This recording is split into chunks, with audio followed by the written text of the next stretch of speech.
paint what you love and paint what you're truly passionate about. I mean, really, when you get down to it, it's a calling. You're not going to get through an art career without the real high highs and the real low lows. You need a passion, and then you need to work on yourself, be patient, and get into the shows from the lower level to higher level. Welcome to the BoldBrush Show, where we believe that fortune favors the bold brush. My name is Laura Orango-Bear, and I'm your host. For those of you who are new to the podcast, we are a podcast that covers art marketing techniques and all sorts of business tips, specifically to help artists learn to better sell their work. We interview artists at all stages of their careers, as well as others who are in careers tied to the art world in order to hear their advice and insights. In this episode, we feature a compilation of past guests sharing their perspectives on how passion fuels their creative journeys, emphasizing its role as the heartbeat of their work. They discuss how passion not only inspires them to start projects, but also sustains them through challenges and self-doubt. Several artists highlight how their deep emotional connection to their craft transforms their work into a form of self-expression and purpose. The episode explores the idea that passion is contagious, often resonating with audiences and creating meaningful connections. However, some guests also reflect on the balance required to avoid burnout, acknowledging that passion must be nurtured alongside discipline and self-care. Ultimately, the compilation underscores that passion is the invisible thread weaving together creativity, resilience, and fulfillment in the artistic process. And we do it because we have a passion where we don't have a choice, right? That I think it weeds out, I think this business weeds out the people who just, well, maybe it doesn't weed everybody out. If you're just interested in marketing and you're really good at it, I think you can do really well, right? But people that have a passion for art understand that if you don't, it's not going to get you through those tough times. Like I was at the portrait conference this weekend and I was listening to Kevin McPherson. He had a talk and he was talking about how he was down in Mexico painting and there's these guys that, you know, in this area that he was in that looked like they wanted to kill him, but then they come over and they look over his shoulder and go, that's pretty good. We won't kill you today. You know, like you're literally putting yourself or, you know, James Gurney was talking about how him and Thomas Kincaid, right after they graduated from college way back when, they were hobos. They jumped freight trains and lived in boxcars for years, you know, painting plein air, painting people and everything. Like you put yourself into those risky situations. Why? Because you're so consumed and you're so all about the art, right? And I mean, I don't think normal, not that I think we're all insane there. We're just on that continuum of insanity, right? To the level that it interferes with other people and your functioning in society, you know, is whether you get the white coat or not. But I think you have to be a little bit, you know, like nutty and so like taken by this whole, you know, passion for the arts and putting beauty in the world and being one of the creators. I have postcards over there from I was standing in front of these cave drawings that are like 30,000 years old. So in the Ice Age, there's these cave people. I don't know what Cro-Magnons, whatever they were called back then. And instead of making baby Cro-Magnons or hunting for food or doing whatever they could do, somebody, probably with spit or something, crunched up a whole bunch of yellow ochre and charcoal, and they crawled their way through, because you could see the little hole, through these stalagmites and stalactites that, I mean, frankly, if you've ever been in one of those caves, if you tripped and fell on one of those, it would spear you, right? Yeah. So death defying to get to this place on the cave wall, holding their torch, which if your torch goes out, then you're dead, right? Yeah. Because you can find your way out.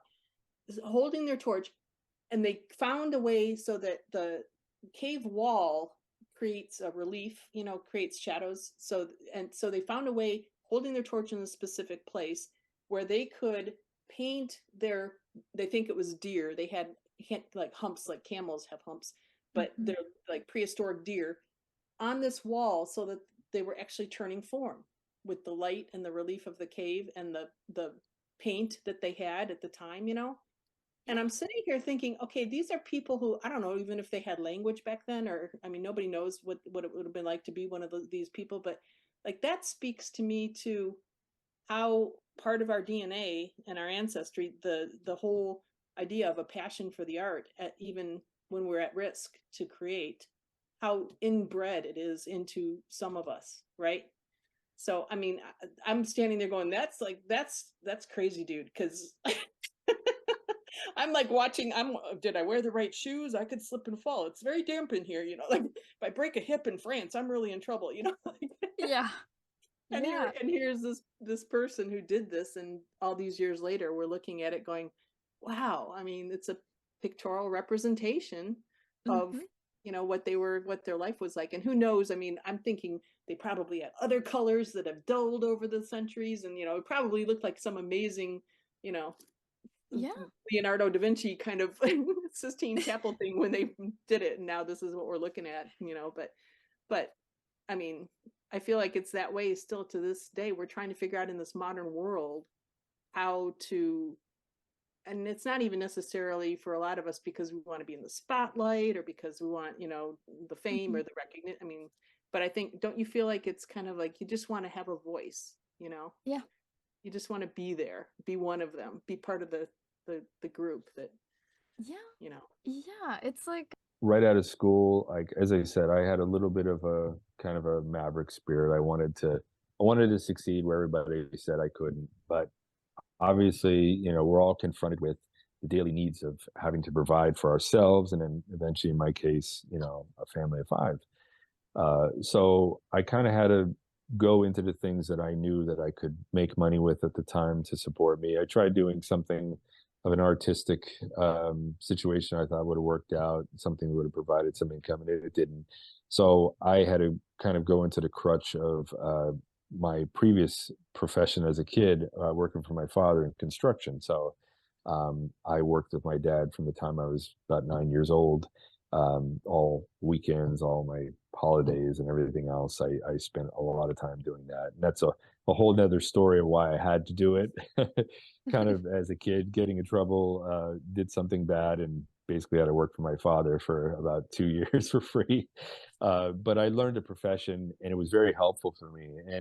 And I kind of stress this with a lot of people that I do consultations with and career advice and stuff, is that, take every experience that you have in your life, doesn't matter if you think it's related, and see how that can give you unforeseen advantages in your career. So for me, I was a carpenter. I trimmed out houses, built, did concrete, did roofs, dug ditches. I mean, everything that they needed me to do, I did. But I learned a lot of things about, working with framing wood and doing finish work. And later on in life, I was able to use that for building custom frames, doing large tabernacle frames, like I'm actually in the process of doing right now for a church. I have two of them I'm doing. But I relied on that for a little while, and then I was able to kind of get into a profession doing graphic design work for a company, and I had a little bit of experience with it in college. So I was kind of on the job training, so I was able to learn Photoshop and a bunch of other things. And while I was doing my day job, working for this, it was a craft company at first, and then a technology company I was working for. I said, I don't want to do this forever. I'm doing this for money now, some experience. So I built my business on the outside while I was working. So while I would work all day, I would come home, eat dinner, and then I would get in my studio and I would work like 5, 6 hours or so at night until like 2 in the morning. And I realized that that sacrifice of sleep was necessary, because even if it was an extra hour or two each day, it was getting me that much farther out. So I got, kind of a parallel career running. I had my thing I had to do for money, and my career was running at the same time. So in a number of years after it, I think it was probably about 6, 7 years after I really committed myself to doing it. I was in a position where I was in a very good job, being paid very well, and I left that job to become a full-time artist. And by that time, I had both careers running. It was like, stepping off an escalator right into another one, and I was right. It didn't. There was no hiccups or anything. And I actually, that first year, I made more money in the art career that I moved into than where I was working. So that was another, where everybody was telling me, "You're crazy. What are you going to do? You're going to ruin your life, and you're going to lose all the benefits of working for a corporation." I couldn't wait to leave. You're right. And but I think the biggest advice, and I think I wrote a blog years ago for BoldBrush for this, is I think it was like 10 reasons or things you should do to leave your job. job or whatever it was. But it was really committing myself in the end and going, if you're going to leave and your passion is to be in your career, don't be a model employee. Do what you have to get the employee thing done and to satisfy your boss and be everything else. But be kind of like a wallflower, be somebody who not going to bring a lot of attention to you, because I spent all my time, I would take my lunch break sometimes and just go in a car and do marketing. I would be sneaking out to make calls to people to do commissions. I was even painting commissions on the steering wheel of my car in the parking lot. So all my friends are like, all the work buddies are like, hey, come out to go out to eat with all of us and be social. I'm like, no, I don't want to be social. I like you guys, but I have this dream and I have to achieve it. And at the time I had, 2 children, and I was watching my daughter every day look at me in the door, the window there, and seeing her dad hate this. I don't want to miss their lives. I want them to grow up in front of me. I want to be a good dad. I want to be home with my wife. I love being at home. I'm still every day. I enjoy a nice hour or 2 coffee with my wife in the morning, because it's the greatest part of my life. That all that sacrifice and all those staying up those hours and all that, trying to be clandestine at work and do business, to get out, that equaled this. And I will never, ever regret any of it. I love it for everything I ever dreamed about. I'm doing right now, and I want to grow it bigger and bigger, and I want to help more people do the same, because I believe it's achievable. But you have to believe it. You can't just go, oh, people can't achieve that dream anymore. It's just not possible. And I'm like, it's more possible than ever right now in the world we're in. We're all connected. It's not like it was when I got out of college. It's so much better, and this is worth doing. And I believe that when a person continues to do exactly what they want to do at a high level with passion and continue to just hammer on it, like I recognize now that, for example, galleries aren't exactly gonna cancel their next Western cowboy themed show, which they know sells well, in order to do a one-man Ethiopia tribes show. They're not exactly dying to do that, but I'm gonna keep hammering at this until you're basically forced to just comply with my interests. Look, this ends in one way only. I'm painting this until I die, or until you become interested in what I'm interested in, because I'm just refuse to stop. So, and I think if you do that, I mean, how are new markets created is through passion and through just chipping and chipping and chipping at it, and not changing yourself for the world, but making the world change to your preference, which is obviously pretty challenging. But I think we can do it. At least we're gonna find out, because that's what I plan to do. Yeah, when you're so excited about something, like I love talking and making friends with non-artists. If they're passionate about what they're doing, I love hearing them talk about what they love, like particularly scientists, even like people in finance. I love hanging out with them, and just whatever you're excited about is just can be infectious in a good way, I think. Or at least to me, I'm drawn to the passion and interest of other people in doing something productive and difficult. And you can show people what is interesting about what you find interesting, over time. Yeah. Or in the very least, maybe it won't work, but you'll have a fun life and you'll be proud of the work you made, even if people didn't get it and they decided to buy whatever's on TikTok these days or whatever. Because when I started, even though I had done a lot of drawing from photos and things and comic books as a kid, when I started taking life drawing classes, I didn't know anything, and they were so bad. And then over those 2 years, I got better and better by taking classes before then. In fact, the the director of the school, Irving Shapiro, Mr. Parks, my teacher at the academy, who taught Dan Gerhardt and Thomas Blackshear, many great artists. They would keep some of our first drawings, our first month, and you look at them then later, through the year to see how much you've come across. And so when I finished the academy, Mr. Shapiro asked if he could keep a couple of my first drawings that I did, and the ones I did when I finished there. And he would use those to show to high school students when they'd go around and give their talk on the school. And he said the students were just like, they're like, the person who did that did this when they finished, because the people were like, he's like, oh, you gave all these high school kids hope.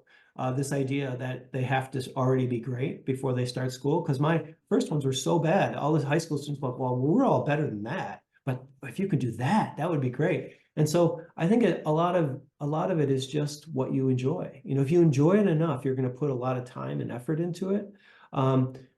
And that was the same in school. We would go to the palette and chisel, Nancy Guzik and me and Rose Franson. A lot of us, we would go to the palette and chisel after school and paint there a full another 3-hour session, and on the weekends.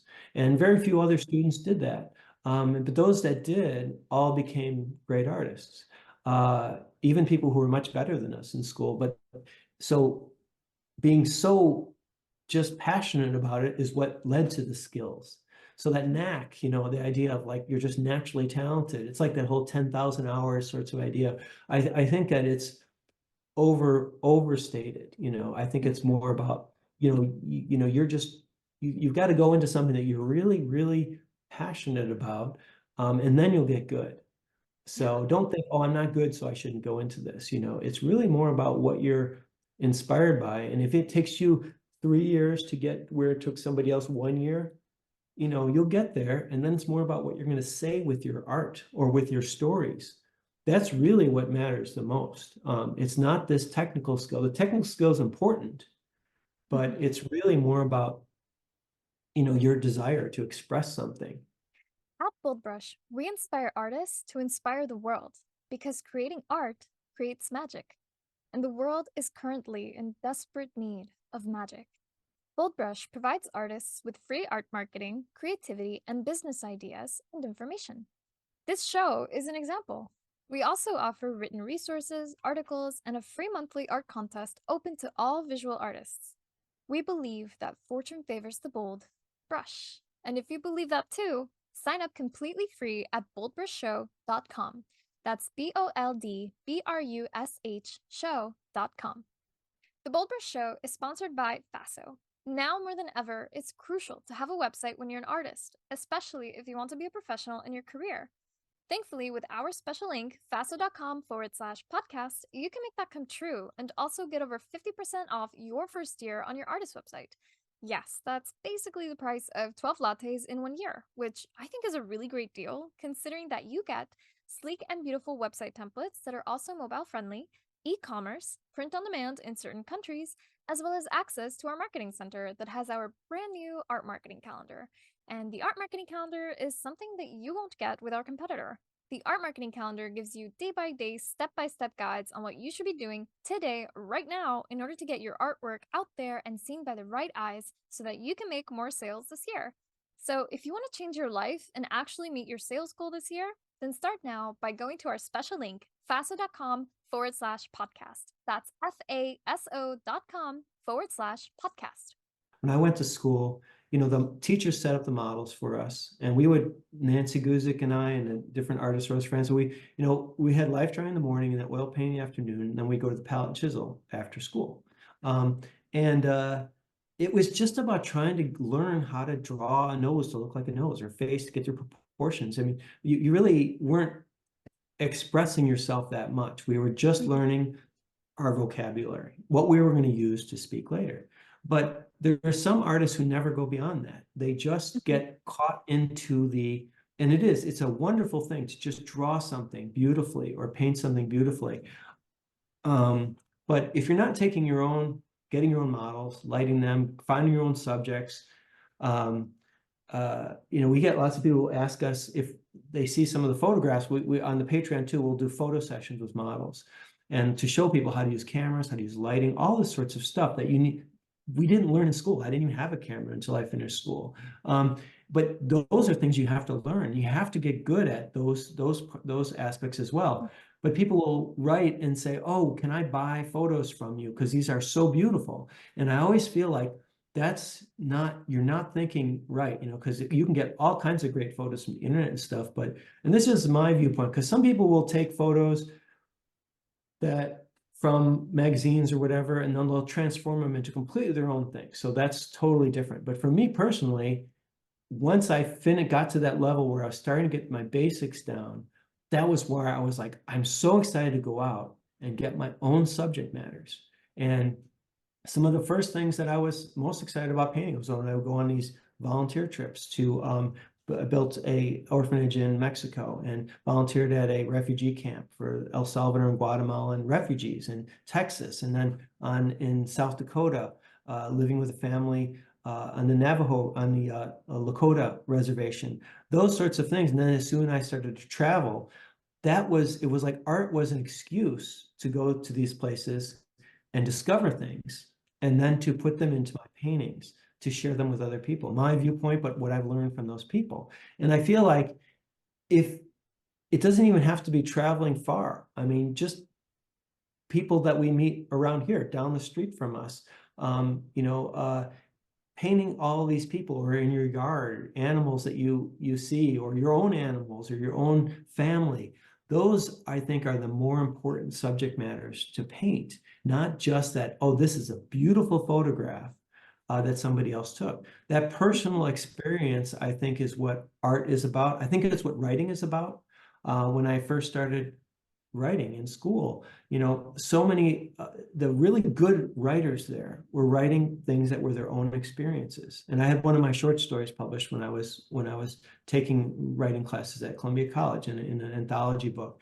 And because it was a personal experience of myself. And so those are what's going to be valued more than your technique or anything. You need to get your technique, just like you need to get your writing skills up to tell your story.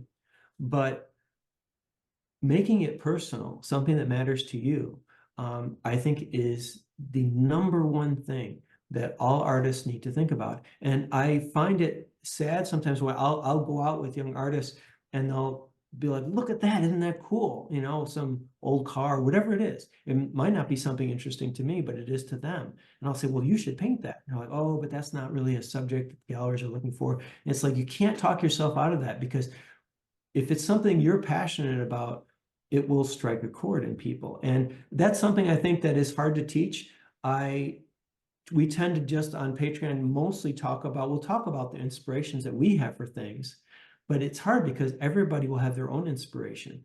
And technical things are easier to teach because we can all agree on, what the values are and stuff. But, and I see artists talk themselves out of painting things that they actually love. They love children. They love flowers. They love beauty of nature. And they'll say, yeah, but I won't be considered an important artist if I do this. I've got to do something with a message or this or that. So both can be true, just because, and so, but that's what's great about like what Sue and I do is when you're doing an original painting, you can find one person who's going to like it. You just need to find the right place to sell your work. So if whatever you paint, you like classic cars, you're going to send it to a different place. So, or if you like comic books, then your art will be best sold this way, or whatever, graphic novels or fantasy art. So it's best to find the thing you're passionate about, then find the outlet. But it's easier with paintings, if you're passionate about something, to find that one person. You only need to find one person who has that same reaction to something as you do. And so that's one of the reasons why I shied away from doing prints. We did some in the very beginning years ago, like 35 years ago. I did a couple and they did well for a print company, but then they're pretty much asking you, well, you got to pick a subject that is more, widely, that you can sell thousands of, not just one. And that's when I said, okay, this isn't for me, because then it's in my head and I have to think about that. I will start to paint for that market.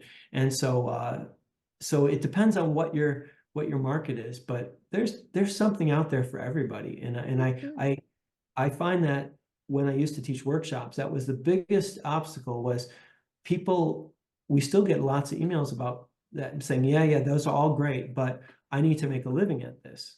And I understand that. And when I was in school and just after school, I did portrait commissions. I did whatever I needed to make money. But then I also had this part where I did what I wanted to do. And the goal was eventually to make a living off of that. So there's nothing wrong with painting things or doing commissions or whatever will pay the bills. But still keep in mind those things that you are passionate about. Otherwise, you'll start to hate, you'll hate being an artist. And nobody really goes into art to make a lot of money. I mean, it's not really the best plan. So if you get stuck in that, you're going to start to resent it, and you'll start to feel like, why didn't I just become an accountant or something, something. It's really difficult because you have to just follow what you're interested in. And it is being an artist, being a writer, all those sorts of things are very much something that's not guaranteed. So if I go to work for somebody, if I go to work for DreamWorks or other places, then it's more guaranteed. And people have different personalities. There are just incredible artists that work at the studios in different places. And some of them, that's just their passion. They love being given a project and to work on it, and then they do it and it's collaborative. So you have to kind of judge your own self. I just am not that kind of person. I really do like working on weird things, half of which don't sell, but enough sell.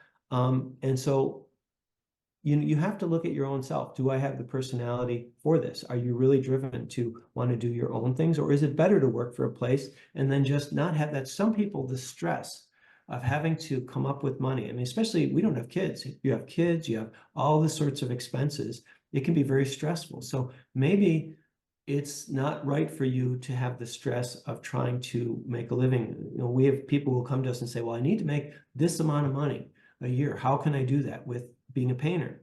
And sometimes you're just like, well, you're putting yourself under so much stress, that you're not going to be able to do your own work. Maybe it's better to do something else for your money and then do this for yourself, because that can be pretty stressful. So I think my best advice is taking the pressure off yourself however you can, whether it's another job and then do this part-time. I mean, that's what I did with writing, or moving places if you can. Like we moved places to take the stress off us. I know that if I lived in a place that was very expensive and we had lots of kids and things like that, I probably would have to have done more things to just make money. So there's nothing wrong with that. That's a great thing, and even if I were to go work for films, like you said, I love Spirit. I love those things. I would be happy working in places like that too.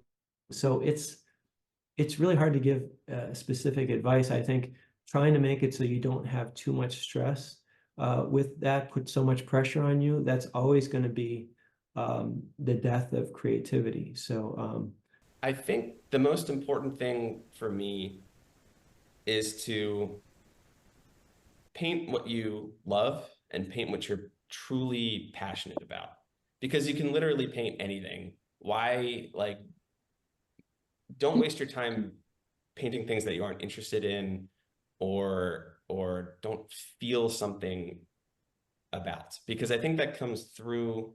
I know it comes through. I see it sometimes in some of those failed paintings where, I just wasn't passionate about this setup or this subject, or, I think that really, like you said, even your headspace kind of comes through in your work. So I would always recommend finding something that you love to paint and just painting that. Stick with that. Fall in love with the process. Fall in love with the subject matter, whatever it is. Just really get passionate about it, and I think that'll come through in your work, and collectors will see that. It comes through on social media. It's maybe the most important thing to me is kind of following that, where your interests are and what you're desperate to paint next. And another thing, it kind of ties into that, is don't paint specifically to sell. I think, you know, I know I can sometimes get stuck in a rut where it's like, I'll do a painting and like, you know, it sells and it's great. And I'll kind of find myself falling back into that same framework that successful painting was in. So, and collectors, I think, collectors and viewers in general of your work can see that, I think, when it's like you're just kind of playing the same note over and over again. So yeah, those I think those are the two like core principles that I think will lead to a career in the arts. Is, you know, find something you're really passionate about and stick to that, and, you know, don't just paint to sell something.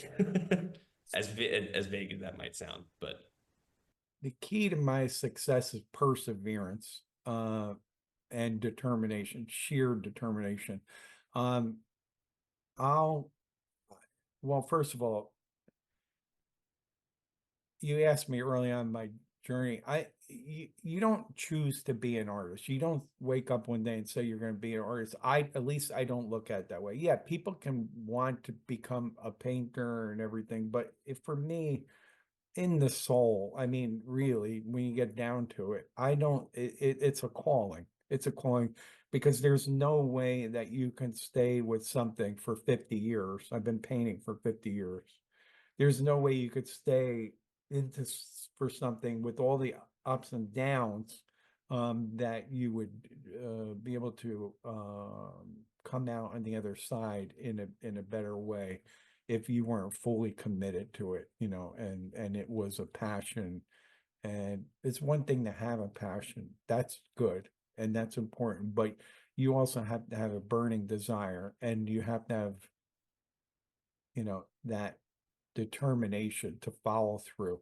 You're going to have to put in a lot of time, and you're going to have to be resilient. You're not going to get through an art career without the real high highs and the real low lows, kind of we talked about before, but I think that's really important for success. You can be winning award after award, and you're thinking, oh, I made, there is, like you said, like there's no end to the journey, right? Like there is no top of the mountain in this career. There's just the journey, and you're gonna get like these beautiful views every once in a while, and then you're gonna trip and fall on the rocks.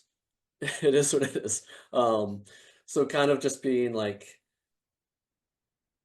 I think, be prepared for those, and being thick-skinned. I think that's like what also makes it challenging, is like this art, like creating art is so like personal and so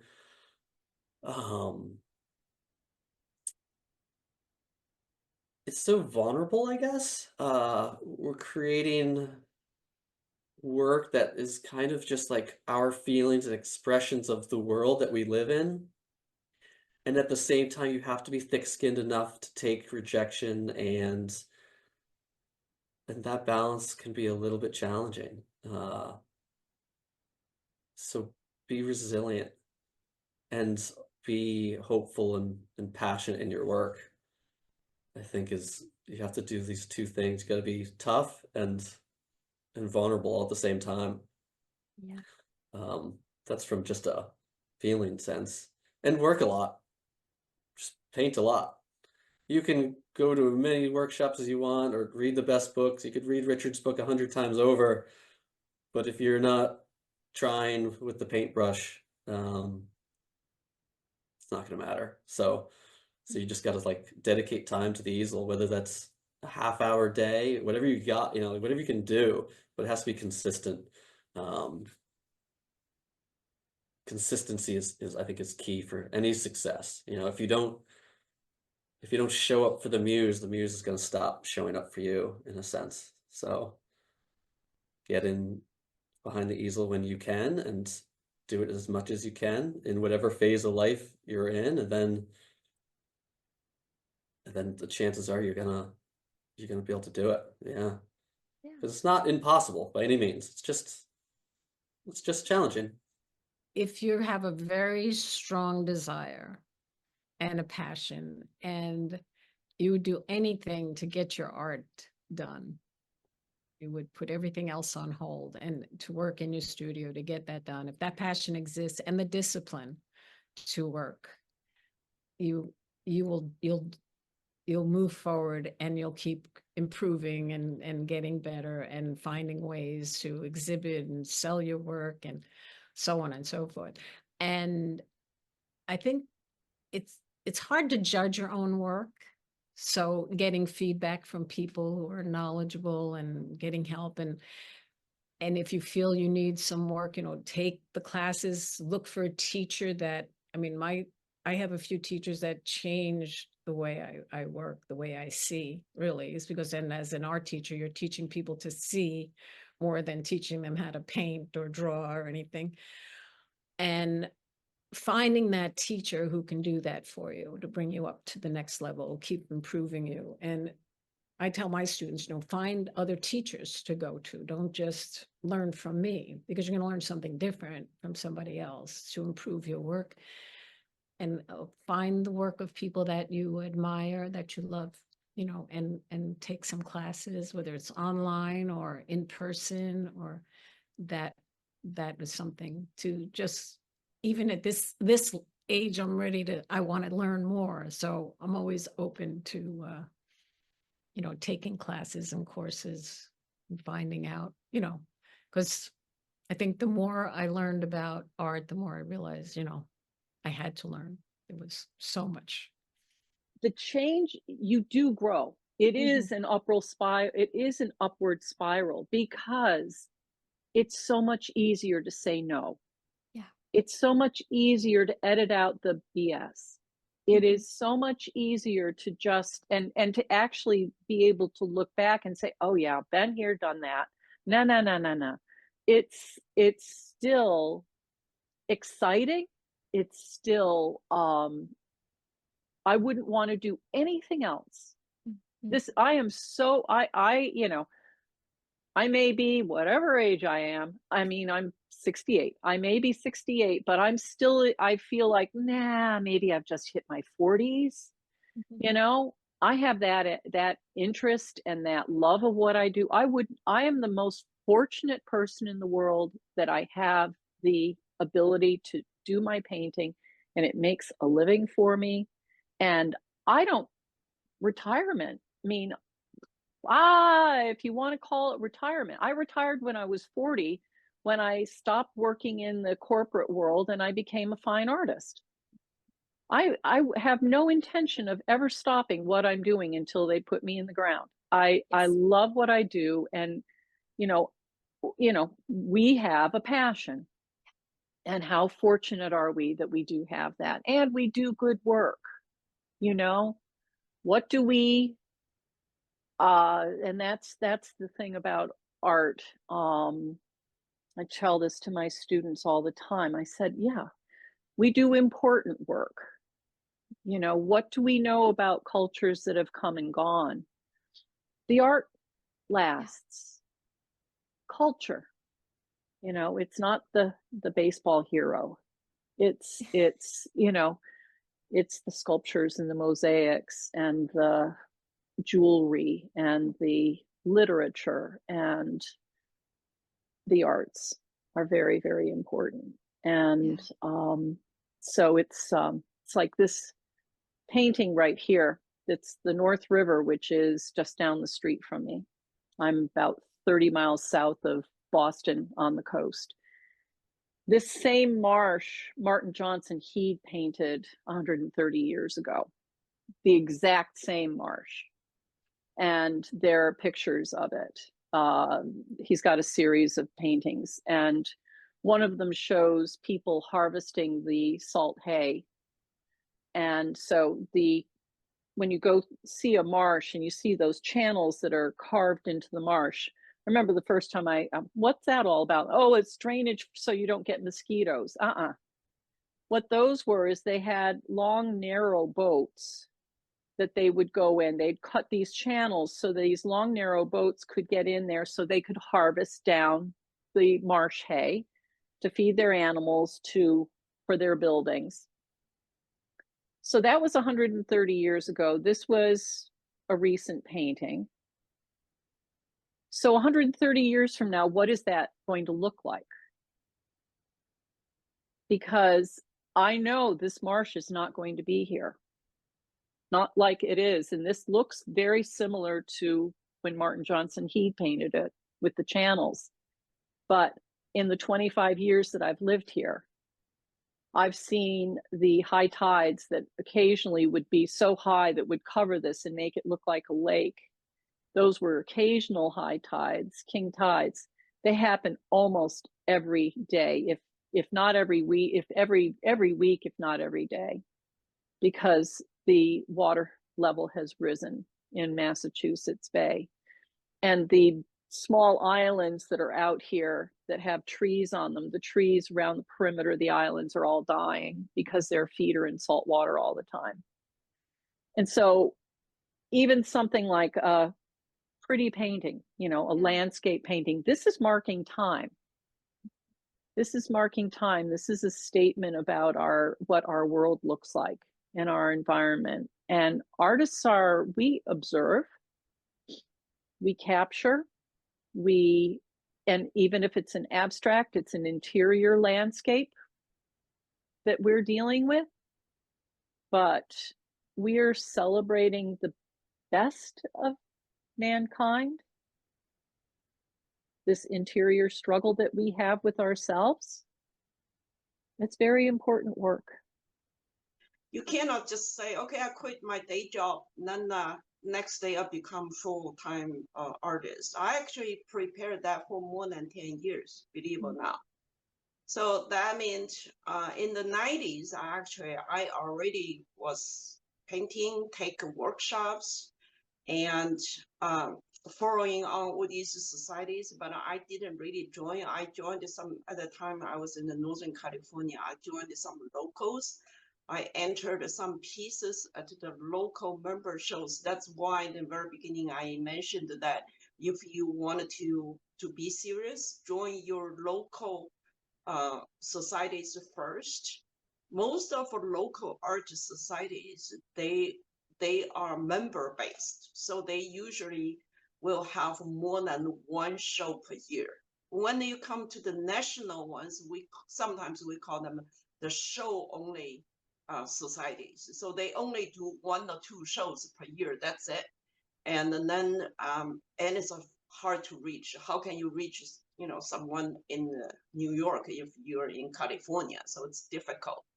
So I actually when I moved to California at that time, I mainly I was focusing on painting the watercolors. So I joined the multiple local watercolor societies. Even I was working, every month I would be sending my piece because it's local, you can drive there and their schedule. And then I just drop off my painting to get into the member shows.